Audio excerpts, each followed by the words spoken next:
कहानी शुरू होती है एक बहुत ही डरावना फ्लैशबैक से, जहां हम जानते हैं कि जिसे पूरा लियारी हमजा नाम के गैंगस्टर के रूप में जानता है, उसका असली नाम था जसकीरत सिंह रंगी, जिसे सब जस्सी के नाम से जानते थे। जस्सी पंजाब के पठानकोट गांव के रहने वाला था। उसका पिता और दादा दोनों ही आर्मी में थे, इसीलिए उसके खून में भी देशभक्ति थी। बचपन से ही उसका सपना था इंडियन आर्मी में जाना। अपनी मेहनत से वो मिलिट्री में सिलेक्ट भी हो जाता है और ट्रेनिंग के लिए घर से दूर चला जाता है। लेकिन उसके जाने के बाद गाँव में एक बहुत ही बुरी घटना घट जाती है। उसका पिता का झगड़ा हो जाता है गाँव का एक बहुत ही पावरफुल आदमी एमएलए सुखबिंदर सिंह के साथ। यह झगड़ा सिर्फ जमीन को लेकर था, लेकिन अपनी ईगो और पावर के लिए एमएलए सुखबिंदर अपने लोगों के साथ मिलकर जस्सी के पिता को खेत के बीच फांसी देकर मार देता है। लेकिन बात यही खत्म नहीं होती। वो लोग जस्सी की दो बहनों को पकड़कर ले जाते हैं और उनके साथ बहुत ही बुरा बर्ताव करते हैं। उसकी बड़ी बहन का रेप करके उसे मार दिया जाता है और दूसरी बहन जसलीन को वो लोग जिंदा उठाकर गोडाउन में बंद करके रखते हैं, जहाँ रोज उसके साथ जबरदस्ती होती है। ये सब सुनकर जस्सी पूरी तरह टूट जाता है और तुरंत गाँव वापस आता है। उसे पता चलता है कि उसकी माँ ने पुलिस में कंप्लेंट करने की बहुत कोशिश की थी, लेकिन एमएलए के डर और पावर की वजह से पुलिस ने कंप्लेंट तक नहीं ली। न्याय ना मिलने पर जस्सी अपने पुराने दोस्त गुरबाज से मिलता है, जिसे सब पिंदा के नाम से जानते थे। पिंदा कोई आम इंसान नहीं था। उसका पिता पंजाब में एक बड़ा ड्रग्स का काम करते थे और वो लोग अपना माल उत्तर प्रदेश के एक पावरफुल नेता अतीब अहमद से लेते थे। एक दिन पिंदा ड्रग्स लेने इलाहाबाद जाता है और जस्सी भी उसके साथ जाता है। पिंदा चालाकी से अतीब अहमद से ड्रग्स के साथ कुछ हथियार भी मांग लेता है। अतीब को थोड़ा शक होता है, लेकिन पिंदा झूठ बोलता है कि कुछ लोग पैसा नहीं देते, इसीलिए डराने के लिए बंदूक चाहिए। अतीब मान जाता है और उन्हें हथियार दे देता है। अब पिंदा के पास हथियार आ जाता है और वो लोग वापस पठानकोट आ जाते हैं। पिंदा वो बैग जस्सी को दे देता है। अब जस्सी के पास सब कुछ था जो वो चाहता था। फिर वो लोग एमएलए सुखबिंदर सिंह के घर जाते हैं, क्योंकि जस्सी का बहन वही बंदी थी। जस्सी पिंदा को बोलते है कि वो वहाँ से चला जाए ताकि उसे कोई नुकसान ना हो।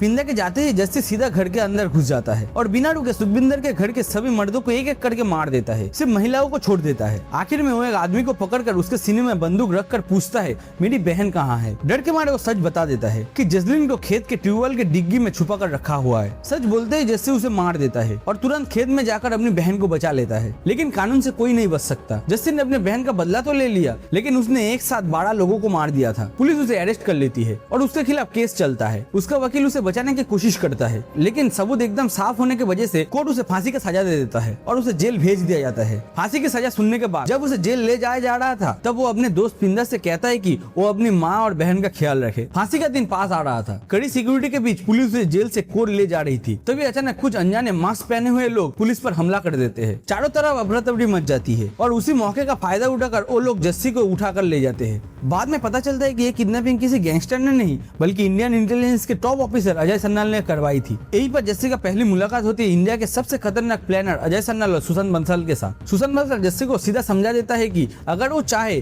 तो जस्सी को फांसी से बचा सकता है, लेकिन बदले में जस्सी की पूरी जिंदगी उनके कंट्रोल में रहेगी। सिस्टम से धोखा खाने के बाद जस्सी पहले इस प्रपोजल को सीधा मना कर देता है। वो कहता है कि अब उसे किसी पर भरोसा नहीं है। उसने हमेशा देश के लिए सोचा, लेकिन देश से उसे कुछ नहीं मिला। फिर अजय सन्नाल उसे समझाने की कोशिश करता है। वो जस्सी को बताता है कि ये सिर्फ उसकी जान बचाने का मौका नहीं, बल्कि देश के दुश्मनों को खत्म करने का दूसरा चांस है। चाहे तो वो यहीं से अपनी जिंदगी का नया चैप्टर शुरू कर सकता है। अजय सन्नाल उसे पूरा यकीन दिलाता है कि जब तक वो उनके लिए काम करेगा, तब तक सरकार उसकी माँ और बहन का पूरा ख्याल रखेगी। ये बात सुनकर जस्सी का अंदर का सोल्जर दोबारा जाग उठता है और वो इस खतरनाक मिशन के लिए हाँ कर देता है। इसके बाद हमजा की हार्ट और स्पेशल ट्रेनिंग शुरू होती है, जहाँ उसे दुश्मन देश में घुसकर अंदर से बर्बाद करने के लिए तैयार किया जाता है। ट्रेनिंग के बाद जस्सी को एक नई पहचान और नया नाम दिया जाता है, हमजा अली मजारी। क्योंकि जस्सी को पुलिस कस्टडी से उठाया गया था, इसलिए इंडियन गवर्नमेंट चुपके से उसकी माँ के अकाउंट में हर महीने 30,000 रुपया भेजने लगती है, जो अगले 36 साल तक चलेगा। लेकिन दूसरी तरफ जस्सी की माँ और बहन समझती है कि एनकाउंटर और किडनैपिंग के दौरान जस्सी मर चुका है। मतलब अपने परिवार की नजर में जस्सी मर चुका है और अब वो हमजा बनकर एक खतरनाक जिंदगी जीने वाला है। मिशन शुरू होता है। अजय सन्नाल हमजा को बताता है कि कराची में उनका एक आदमी हमेशा उस पर नजर रखेगा, लेकिन याद रखना वो कभी सामने नहीं आएगा, सिर्फ छुपकर हमेशा मदद करेगा। तो दोस्तों, ये एजेंट कौन है, इसका बड़ा राज आगे खुलने वाला है। फिलहाल सबसे पहले हमजा को अफगानिस्तान के कबूल शहर भेजा जाता है। वहाँ पहुंचकर उसे एक घड़ी के अंदर से कागज का टुकड़ा मिलता है। उस कागज पर लिखा होता है मोहम्मद आलम का एड्रेस। यहीं से वो अपनी पुरानी जिंदगी,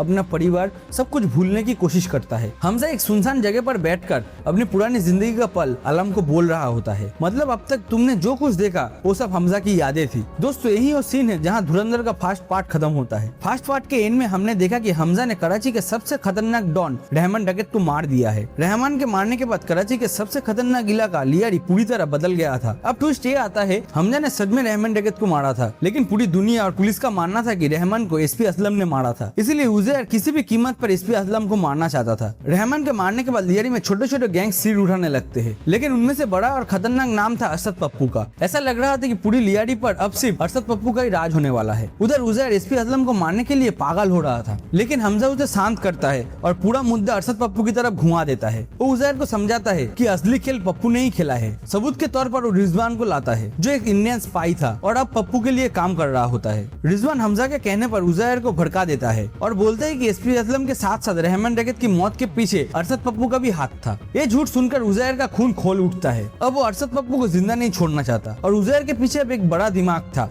हमजा का, इसलिए उजैर को एक अलग ही ताकत मिल जाती है। अब हमजा और उजैर मिलकर पूरा लियारी में डर और दहशत फैलाना शुरू कर देता है। दो गैंग्स अरशद पप्पू और हमजा उजैर के बीच एक खतरनाक गैंग वॉर शुरू हो जाती है, जिससे पूरी लियारी में खौफ का महल बन जाता है। रोज रोज के हमले और खून खराबे को देखकर अरशद पप्पू डर कर छुप जाता है और बाहर निकलना भी बंद कर देता है। डर के मारे वो अपने सबसे भरोसेमंद आदमी जमील जमाली को फोन करता है और कहता है किसी भी तरह से लियारी से उसे बाहर निकाल दे। जमील कहता है अभी सिचुएशन बहुत खराब है, बाहर निकलना मतलब मौत को बुलाना। मेरे पास एक पुरानी दूध की फैक्ट्री है, मैं अपने लोगों को भेजकर तुम्हें वहाँ सेफली पहुँचा देता हूँ। जब हालात शांत हो जाए तब तुम निकल जाना। डर से कांप रहा अरशद पप्पू तुरंत मान जाता है। जमील जमाली के लोग उसे हेवी सिक्योरिटी के साथ उस दूध की फैक्ट्री तक उसे पहुँचा देते हैं, लेकिन जैसे ही वो फैक्ट्री के अंदर जाता है उसकी आंखें खुल जाती है। वह हमजा और उजैर पहले से ही अपनी गैंग के साथ उसके इंतजार कर रहा होता है। असल में ये सब हमजा का बिछाया हुआ जाल था। हमजा के कहने पर जमील जमाली ने अरशद पप्पू को उस मौत के जाल में बुलाया था। इसके बाद उजैर एक भूखे शेर की तरह अरशद पप्पू पर टूट पड़ता है और उसे बुरी तरह पीटता है। फिर उसे एक गाड़ी के बोनेट पर बांधकर पूरे लियारी में घुमाता है ताकि सब लोग उसका अंजाम देखकर डर जाए। और उस गाड़ी को चला रहा था हमजा। इसके बाद उजैर सारी हदें पार कर देता है। वो अरशद पप्पू का सिर उसके जिस्म से अलग कर देता है और उस कटे हुए सर को फुटबॉल की तरह पूरे लियारी के सड़क पे खेलने लगता है। ये दहशत भरा मंजर देखकर पूरा लियारी शांत हो जाता है और इस पूरे वक्त हमजा चुपचाप एक कोने में खड़ा होकर अपने मोबाइल से सब कुछ रिकॉर्ड कर रहा होता है। उजैर की इस खौफनाक हरकत का वीडियो जैसे ही फैलता है,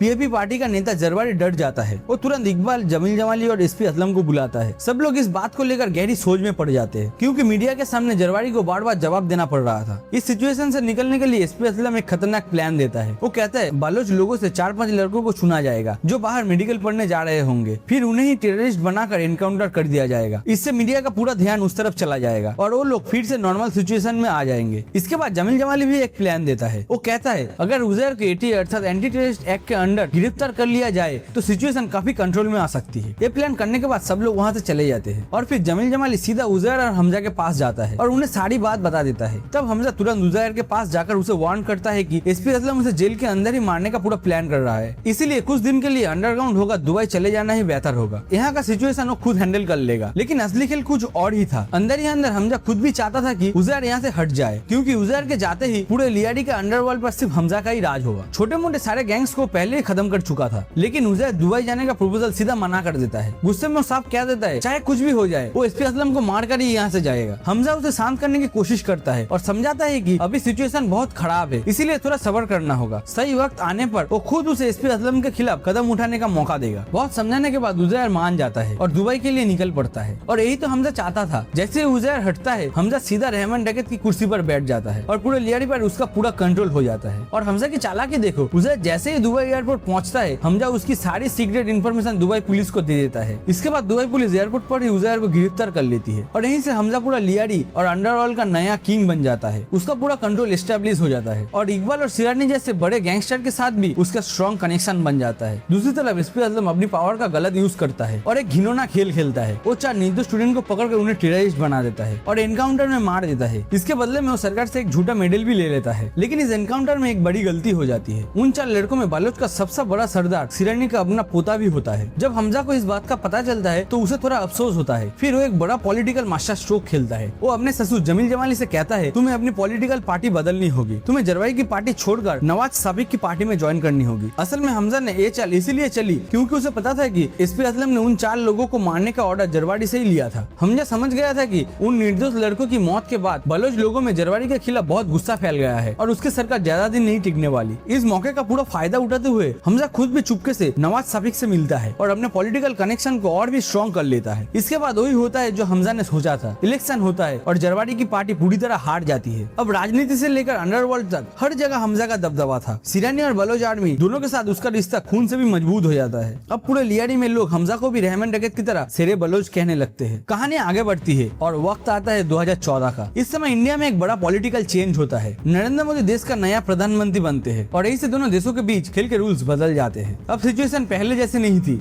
बॉर्डर और सिक्योरिटी बहुत ज्यादा टाइट हो चुकी थी। तभी कहानी में एक अनएक्सपेक्टेड ट्विस्ट आता है। बड़े साहब मेजर इकबाल को फोन करके ऑर्डर देता है कि हमजा को उसके पास लेकर आए। इसके बाद इकबाल हमजा को साथ लेकर सीधा बड़े साहब के पास जाता है। हम एक सेफ हाउस देखते हैं जहाँ एक बीमार आदमी बिस्तर पर लेटा होता है। और दोस्तों, ये बीमार आदमी कोई और नहीं, इंडिया का most wanted underworld don Dawood Ibrahim होता है। यही बड़े साहब है। इतने बड़े डॉन को सामने देखकर हमजा अंदर से थोड़ा डर जाता है। फिर उसे पता चलता है कि दाऊद और इकबाल मिलकर इंडिया को अंदर से बर्बाद करने के कितना खतरनाक प्लान बना रहे हैं। दाऊद पंजाब के रास्ते बहुत सारे ड्रग्स इंडिया भेजता है और उस ड्रग्स से जो करोड़ रुपया आते हैं उस पैसे से इकबाल और दूसरे लोग बहुत सारे हथियार खरीदते हैं। फिर उन्हीं हथियारों से निर्दोष लोगों को मारा जाता है। इकबाल हमजा से कहता है पंजाब से कुछ खास लोग आज पाकिस्तान आ रहे हैं एक बड़े ड्रग्स डील के लिए और उनकी सिक्योरिटी और देखभाल की जिम्मेदारी हमजा की होगी। हमजा एक काम करना नहीं चाहता था, लेकिन अपनी पोजीशन बचाने के लिए उसे मजबूरी में हाँ कहना पड़ता है। लेकिन जब हमजा पंजाब से आए उन लोगों को रिसीव करने एयरपोर्ट जाता है तब उसके पैरों तले जमीन खिसक जाती है। उन लोगों में हमजा का बचपन का सबसे करीबी दोस्त पिंदा भी होता है। हमजा पूरी तरह शॉक हो जाता है। उसने कभी सोचा भी नहीं था कि उसका अपना दोस्त इंडिया के खिलाफ दाऊद इब्राहिम के ड्रग्स सिंडिकेट का हिस्सा बन चुका होगा। हमजा दूर से ही पिंदा को पहचान लेता है, लेकिन पिंदा उसे पहचान नहीं पाता क्योंकि हमजा का पूरा रूप बदला चुका था। लंबे बाल, बड़ी मूंछ और शरीर में काफी बदलाव आ गया था। हमजा उन सबको लेकर जहूर मिस्त्री के अड्डे पर जाता है। दोस्तों, यही जहूर मिस्त्री वो मास्टरमाइंड है जिसने इंडियन एयरलाइंस प्लेन हाईजैक के वक्त खुल्लम खुल्ला इंडिया को धमकी दी थी। अड्डे पर पिंदा के सामने करोड़ों के ड्रग रखे जाते हैं। पिंदा सब कुछ चेक करता है और डील फाइनल हो जाती है। इकबाल एक जरूरी काम के लिए वहाँ से चला जाता है और सारी जिम्मेदारी हमजा के ऊपर छोड़ देता है। रात को हमजा उनके लिए अपने घर पर एक पार्टी देता है। पार्टी में पिंदा बहुत ज्यादा शराब पी लेता है और नशे में डूब जाता है। फिर वो हमजा से कहता है मुझे वॉशरूम ले चलो। हमजा उसे संभाल कर वॉशरूम ले जाता है। वही अचानक पिंदा उसकी तरफ देखकर ऐसा सवाल करता है कि हमजा की सांसें रुक जाती है। पिंदा पूछता है तुझे घर की याद नहीं आती जस्सी? मतलब पिंदा ने उसे एयरपोर्ट पर ही पहचान लिया था, लेकिन तब कुछ नहीं बोला। नशे में पिंदा अपना सारा गुस्सा बाहर निकाल देता है। वो कहता है कि इंडिया को अपना देश नहीं मानता, उसका सपना एक अलग पंजाब बनाना है। फिर वो अपनी शक की बात बताता है। जस्सी की माँ के अकाउंट में अचानक ही पैसे आने लगे। तभी उसे लगा कि जस्सी जिंदा है और आज देखकर वो पक्का हो गया कि जस्सी एक इंडियन एजेंट है। आखिर में पिंदा धमकी देता है कि वो अभी जाकर दाऊद और इकबाल को जस्सी की असली पहचान बता देगा। हमजा उसे रोकने की बहुत कोशिश करता है, हाथ जोड़कर समझाता है, लेकिन पिंदा नशा और गुस्से में उस पर हमला कर देता है। वॉशरूम के अंदर दोनों पुराने दोस्त के बीच जोरदार लड़ाई शुरू हो जाती है। हमजा अपने दोस्त को मारना नहीं चाहता था, लेकिन अपनी जान और मिशन बचाने के लिए उसके पास कोई और रास्ता नहीं था। आखिरकार मजबूर होकर हमजा को अपने ही हाथों से अपने सबसे करीबी दोस्त पिंदा को मारना पड़ता है। पिंदा को मारने के बाद हमजा कांपने लगता है। उसे पता था कि अब उसकी सच्चाई कभी भी सामने आ सकती है और उसे मार दिया जाएगा। तभी वहाँ आलम आ जाता है। आलम हमजा को शांत करता है और कहता है मेरा काम यही तक था, मैं अपनी जिंदगी जी चुका हूँ, लेकिन तुम इस मिशन में बहुत आगे तक बढ़ चुके हो, तुम्हें और आगे जाना है। इसके बाद आलम पिंदा की मौत का सारा इल्जाम अपने ऊपर ले लेता है और हमजा को तुरंत वहाँ से भाग जाने को कहता है। हमजा किसी तरह वहाँ से भाग निकलता है। कुछ देर बाद जब पिंदा की लाश मिलती है तो पूरे गैंग में हंगामा मच जाता है। एसपी असलम के लोग और इकबाल के लोग वहाँ पहुंचकर आलम को चारों तरफ से घेर लेते हैं। आलम सबके सामने अपनी पहचान बता देता है कि वो एक इंडियन स्पाई है और उसने ही उस आदमी को मारा था। इसके बाद एसपी असलम का आदमी उमर हैदर उसे पूछताछ करने लगता है। वो आलम पर प्रेशर डालता है कि बताओ क्या तुम्हारे साथ कोई और भी यहाँ छुपा हुआ है? तभी भीड़ को चीर कर हमजा वहाँ आ जाता है और बिना कुछ बोले सीधा बंदूक निकाल कर आलम को गोली मार देता है। आलम वही मर जाता है। हमजा ने इसीलिए किया क्योंकि वो जानता था कि अगर आलम जिंदा रहा तो उसे बहुत ही बुरी तरह टॉर्चर करके मारा जाएगा। हमजा अपने सीनियर को उस दर्द से बचाना चाहता था, लेकिन जिस तरह से हमजा ने जल्दी में आलम को गोली मारी उससे एसपी असलम और उमर को उस पर शक होने लगता है।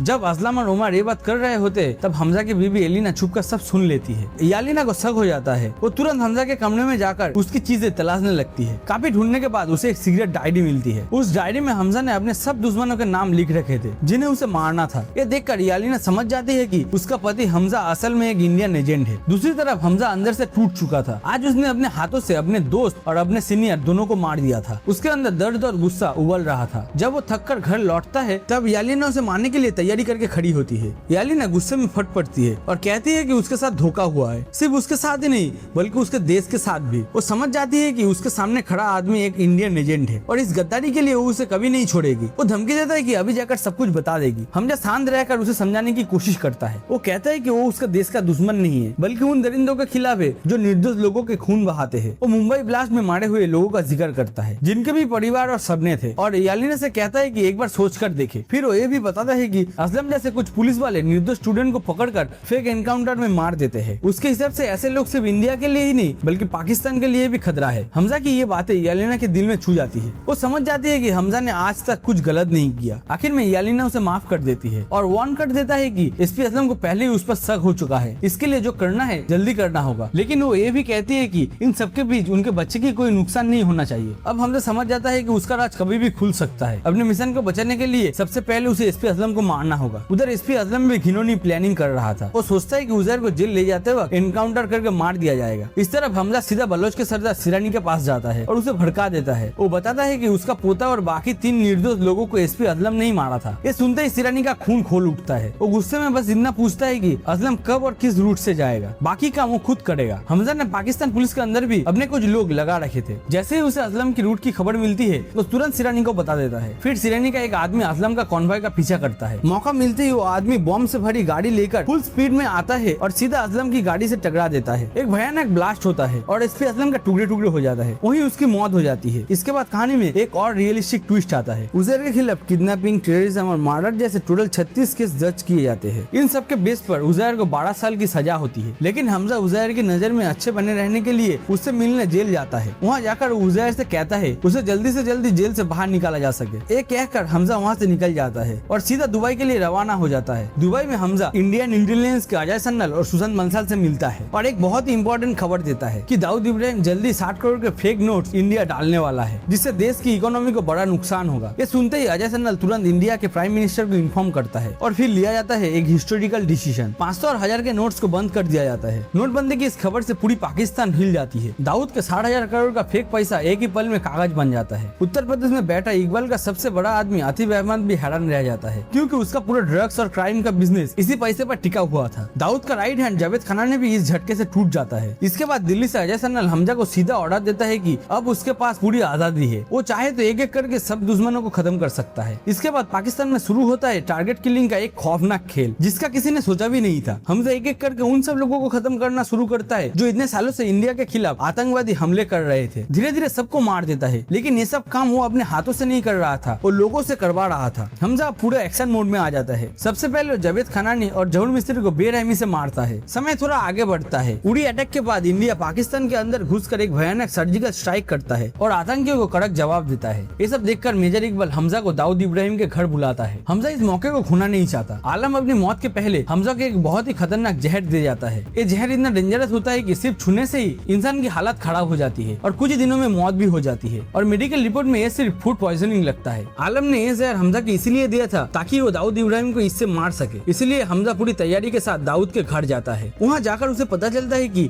दाऊद समझ गया है कि इंडिया अब काफी एग्रेसिव हो चुका है। इसलिए वो इकबाल को ऑर्डर देता है कि इंडिया में कुछ आतंकियों को भेजो और एक बहुत बड़ा हमला कराओ। इस बड़े हमले के लिए इकबाल को बहुत सारे वेपन्स चाहिए थे और वेपन्स के लिए उसे हमजा की जरूरत थी। इकबाल हमजा को वेपन्स की जिम्मेदारी दे देता है। इन आतंकियों को इंडिया में घुसने की मदद करने की जिम्मेदारी आतिफ अहमद की थी। लेकिन उससे पहले ही पुलिस उसके 200 बैंक अकाउंट्स और बहुत सारे फेक नोट्स पकड़ लेती है और वहीं से आतिफ अहमद गिरफ्तार हो जाता है। ये खबर सुनकर दाऊद का करीबी आदमी सजीद इकबाल को ये बात याद दिलाता है। तब इकबाल बिल्कुल शांत आवाज में कहता है जब तक आतिफ अहमद जिंदा है तब तक उन्हें कोई टेंशन नहीं है। इस बात के बाद सब लोग दाऊद के वहाँ से बाहर निकलने लगते हैं। इसी मौके का इंतजार कर रहा था हमजा। उसके हाथ में वो खतरनाक जहर था, सिर्फ एक छूने से काम हो जाता। उसने सोचा था कि अलविदा के वक्त दाऊद के हाथ पर वो जहर लगा देगा, लेकिन लास्ट मोमेंट पर सब कुछ बदल जाता है। जैसे ही हमजा हाथ बढ़ाता है अचानक एक नर्स आकर उसका हाथ हटा देती है। 1 सेकंड और उसी 1 सेकंड में टारगेट मिस हो जाता है। दाऊद बच जाता है। इसके बाद सब वहाँ से निकल जाते हैं। उधर जेल के अंदर आतिफ अहमद बैठा होता है। एक कांस्टेबल उसे खाना दे रहा होता है। तभी इकबाल का फोन आता है और वो पूरा प्लान बता देता है। आतिफ हंसकर कहता है चिंता मत करो, सब सेट है, क्योंकि उस दिन उसका मेडिकल टेस्ट था। उसने पहले ही डॉक्टर को मैनेज कर लिया था ताकि फेक सर्टिफिकेट बनाकर बाहर आ सके। लेकिन उसे ये पता नहीं था कि उसकी बातें कोई सुन रहा है। वही कांस्टेबल चुपचाप सब कुछ सुन लेता है और एक पल की भी देरी किए बिना वो जाकर उत्तर प्रदेश के director general of police Sanjay Kumar को सब कुछ बता देता है। यहाँ से एक खबर अजय सन्नल तक पहुँच जाती है। है। उसके बाद एक फैसला लिया जाता है, आतिफ को जिंदा नहीं छोड़ा जा सकता। प्लान बनाया जाता है, मेडिकल टेस्ट के दौरान ही उसे खत्म कर दिया जाएगा और बिल्कुल वैसे ही होता है। लोग लगाकर आतिफ अहमद को मार दिया जाता है। एक नाम कम हो जाता है, लेकिन जंग और भी ज्यादा खतरनाक हो जाती है। एक खबर सुनकर इकबाल शॉक में आ जाता है। तभी उसके पास एक फोन आता है। कॉल करता है उमर हैदर। एसपी असलम के मौत के बाद ही उमर हमजा के पीछे पड़ा हुआ था। उसे हमजा की असली पहचान पर पूरा शक हो गया था। वो सीधा हमजा की वाइफ यालिना के पास पहुंच जाता है और उसके मासूम बच्चे पर गन टान देता है। उमर चिल्लाकर पूछता है हमजा का असली सच क्या है, वो असल में कौन है। अपने बच्चे की जान बचाने के लिए यालिना सब कुछ बता देती है। हमजा एक इंडियन एजेंट है। उमर तुरंत ये खबर इकबाल तक पहुंचा देता है। उधर अड्डे पर हमजा अपने साथी रिजवान के साथ वेपन से भरा ट्रक लेकर पहुंच जाता है, लेकिन रिजवान पैसा लेकर वहां से निकल जाता है। अब इकबाल को हमजा की सच्चाई पता चल चुकी थी। वो अपने आतंकियों के साथ हमजा को चारों तरफ से घेर लेता है और उसे पूरी तरह मारना शुरू करता है। लेकिन इकबाल ये नहीं जानता था कि वो किससे टकरा गया है। हमजा एक इंडियन सोल्जर था और वो यहाँ पूरी तैयारी के साथ आया था। हमजा पहले ही पूरी बलोच आर्मी को अपनी तरफ कर चुका था। जैसे ही 5 मिनट पूरे होते हैं, एक जबरदस्त ब्लास्ट होता है। असल में हमजा ने जो वेपन इकबाल को दिए थे उनमें टाइम बम लगा हुआ था। इस ब्लास्ट से पूरा अड्डा आग के गोले में बदल जाता है और हमजा मौका देखकर वहाँ से निकल जाता है। अब शुरू होती है हमजा और इकबाल के बीच एक खतरनाक फेस टू फेस लड़ाई। बाहर पूरी बलोच आर्मी खड़ी होती है जो इकबाल के आतंकियों पर भूखे भेड़ियों की तरह टूट पड़ती है। गोलियां चलती है, एक्सप्लोजन होते हैं और हर तरफ अफरा तफरी मच जाती है। इकबाल अपनी जान बचाने के लिए पागल की तरह भागने लगता है, लेकिन हमजा उसका पीछा नहीं छोड़ता। आखिरकार हमजा उसे पकड़ लेता है और बहुत ही बेरहमी से इकबाल को मार देता है। यहीं पर इकबाल का खेल खत्म हो जाता है। इस लड़ाई के बाद हमजा अपनी वाइफ यालिना को आखिरी बार कॉल करता है और इमोशनल होकर कहता है कि वो उसे और अपने बच्चे को बहुत प्यार करता है। यालिना जोर जोर से रो पड़ती है। उसे लगता है कि हमजा पकड़ा जाएगा और उसे मार दिया जाएगा। और तभी उमर अपनी फोर्स के साथ वहाँ पहुँच जाता है और हमजा को चारों तरफ से घेर कर गिरफ्तार कर लेता है। हमजा को पाकिस्तान इंटेलिजेंस के खतरनाक ऑफिसर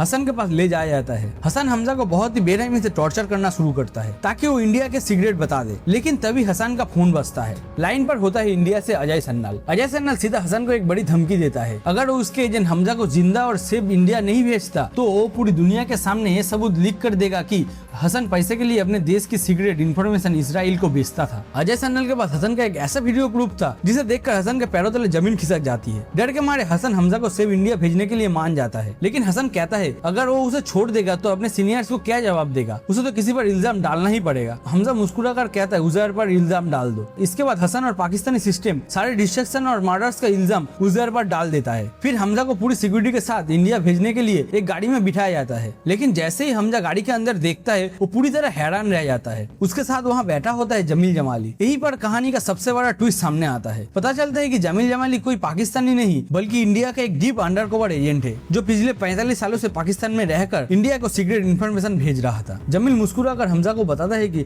दाऊद को जहर देने का काम वो पहले ही कर चुका है और अब दाऊद अपने बिस्तर पर तड़प रहा है और धीरे धीरे मौत की तरफ बढ़ रहा है। ये सुनकर हमजा बहुत खुश हो जाता है और अपनी वाइफ यालिना और बच्चे के फ्यूचर के बारे में सोचने लगता है। तब जमाली उसे समझाता है कि उसके लिए सबसे बेहतर होगा कि वो उन्हें हमेशा के लिए भूल जाए। वो कहता है कि हमजा ने देश के लिए ऑलरेडी बहुत कुछ किया है, अब कुछ वक्त आराम का है। इसके बाद हम देखते हैं कि हमजा फिर से अपने जस्सी वाले रूप में लौट आता है। वो सिर्फ इंडिया वापस आता है और अपने पंजाब के गांव में पहुंचता है। वो छुपकर दूर से देखता है कि उसकी माँ, बहन और घर के बच्चे खुशी और सुकून से रह रहे हैं। उन्होंने मान लिया है कि जस्सी मर चुका है। अपने परिवार को खुश देखकर जस्सी के चेहरे पर एक हल्की सी मुस्कान आ जाती है। वो फैसला करता है कि वो कभी उनके सामने नहीं आएगा, क्योंकि अब वो एक नॉर्मल इंसान नहीं रहा। वो अब इंडिया का एक खतरनाक ब्लैक ऑपरेशन एजेंट है और उसका अगला मिशन उसके इंतजार कर रहा है। मूवी के एंड में एक जबरदस्त ट्रेनिंग सीक्वेंस दिखाया जाता है जहाँ जस्सी की ट्रेनिंग, उसकी स्किल, उसकी रूथलेस किलिंग और उसका नया रूप दिखाया जाता है। और इसी के साथ ये मास्टरपीस कहानी खत्म हो जाती है। तो दोस्तों, ये थी धुरंधर द रिवेंज की पूरी कहानी। मुझे पता है आप लोग वीडियो पूरा देखते हैं और एंजॉय भी करते हैं, लेकिन इमोशन में आकर सब्सक्राइब करना भूल जाते हैं। अगर मेरी एक्सप्लेनेशन आपको थोड़ी सी भी अच्छी लगी हो तो अभी वर्ल्ड वाइड रिकैप को सब्सक्राइब करो। और हाँ, कमेंट में जरूर बताना कि आपको सबसे ज्यादा कौन सा सीन पसंद आया। मिलते हैं अगले वीडियो में, तब तक के लिए जय हिंद, जय भारत।